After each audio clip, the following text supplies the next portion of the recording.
What is up, guys? Welcome back to the channel. In today's video, I'm going to be telling you how I reached single-digit body fat, and I'm going to be giving you my best tips in order to get lean. Everyone wants a lean and shredded physique, and if you are obese or overweight, you obviously want to get healthier, so you obviously want to cut down, lose some weight, lose some body fat. So in today's video, I'm going to be showing you the best tips I can give you to do that.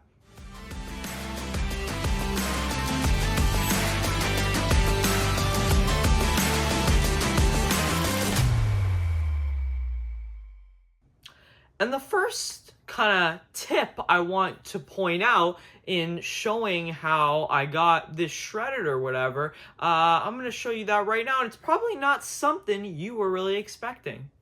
Alright, so this is me just standing here with not the best lighting, and I'm not flexing, just showing you the upper body. You're probably like, yeah, this guy, you know, he's pretty freaking lean, maybe around like 10 to 12% body fat, you know, he's looking pretty good, right? And now we're in a bit of a different environment. This is my room where it has really good lighting and stuff. So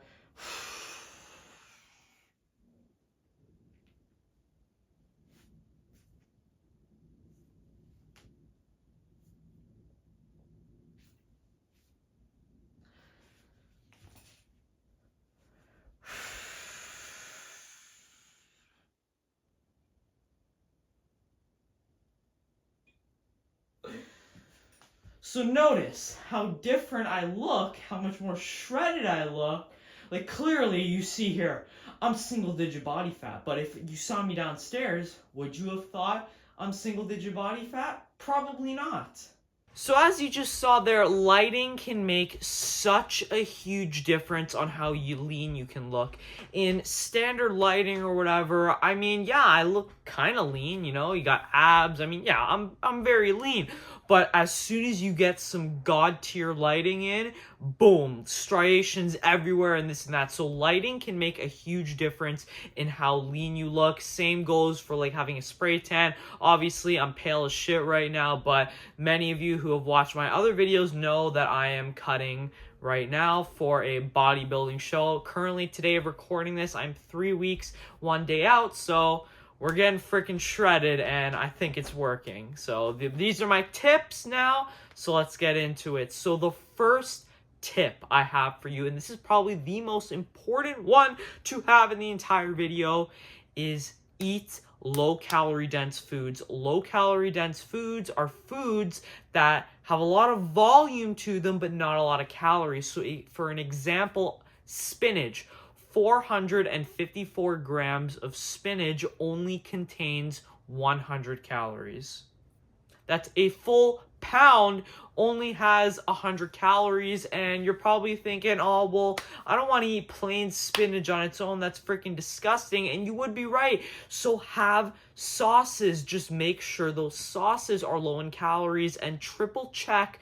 You got to look at the label, because a lot of sauce labels, they kind of have some tricks up their sleeve to make it look like they're lower in calories than they actually are. I'm going to give you one. For example, mustard. Mustard says it has 0 calories, but it actually has 3 calories per teaspoon, because the labels are allowed to lie. If it's under 5 calories, they're allowed to round to 0. And notice how mustard uses per teaspoon, whereas other condiments like ketchup use per tablespoon. That's something very easy to miss that people don't consider.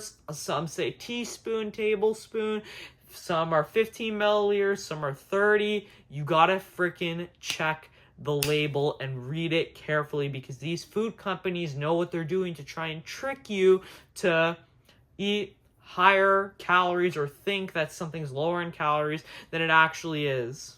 The next tip I have for you is do your freaking cardio. Come on, guys. I know cardio is not the funnest thing in the world, but minimum for your heart health, 150 minutes of zone 2 cardio a week. You better be freaking doing that. And if you do any more than that, it's pretty beneficial to helping you get lean. Just think about it. If you're moving more, your body wants to adapt by getting lighter. It actually wants you to be lighter and lose body fat so you can be more efficient at the task that you're doing. Now, something I do anyway, because I do cardio every day, at least 30 minutes of zone 2 cardio minimum every single day, because it's good for your heart health and it's absolutely helped me get shredded. So I will just watch like a TV show or some Greg Doucette or something like that as I do my cardio. Makes the time fly by. And cardio actually, right after cardio, it really blunts your appetite. I don't know about you, after I weight train or I do cardio for that matter, I'm not very hungry at all. So definitely get in your cardio. It will absolutely help you get leaner. The next tip is to lift weights. I don't think lifting weights are as important as cardio for getting lean. Actually, nowhere near as close. But lifting weights will help you build muscle, and muscle is metabolically active, which means you're going to have a boosted metabolism. So muscle on average, I believe, burns like each extra pound of muscle you have in your body, I believe, burns an extra 8 calories compared to fat, which only burns 2 extra. So muscle is very metabolically active. And just think, if you're stronger and you're lifting heavier weights in the gym, you're also going to be able to burn more calories. You'll be able to push more power when you do cardio. You're a bigger human, which means your metabolism is higher, so you're burning more calories when you're not even doing anything. Next, drink freaking diet soda. Oh my god, whoever thinks that like drinking diet soda is this like cardinal sin for your health is an absolute moron. Now, is it as healthy as water? No, absolutely not. But if you're considering drinking regular soda, then you're an absolute clown if you think diet soda is gonna somehow freaking just cause cancer and this and that. Well, do you know what? The sun causes cancer too, class 1 carcinogen, and diet soda, I believe, is only class 2B. You know what else is a class 2A carcinogen? Red meat. So you better never eat a freaking steak again if you're concerned with Diet Coke giving you cancer and shit. Honestly, that pisses me off so much. Drink diet soda, and if it triggers you, if people are like, oh, if you drink diet soda, it will make your cravings go out of whack.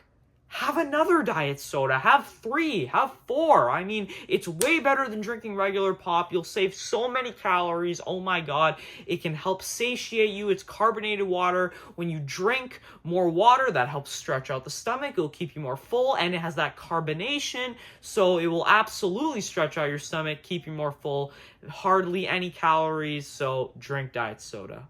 Next is to eat high protein and lower fat. And I'm not saying eat no fat, because fat is essential for your hormone production and a lot of other stuff. Definitely get in your omega-3 and your omega-6 fatty acids. But I'm saying fat has 9 calories per gram, whereas protein only has 4. And protein also, it's harder for your body to digest. So you actually burn more calories through the digestion of protein than you do fat, and it's easier for your body to convert fat into stored body fat because it's already fat. It's a lot harder to convert protein and carbs into body fat. So high protein, you'll literally burn more calories eating protein than from fat, and protein is also a lot more satiating, so make sure to eat high protein.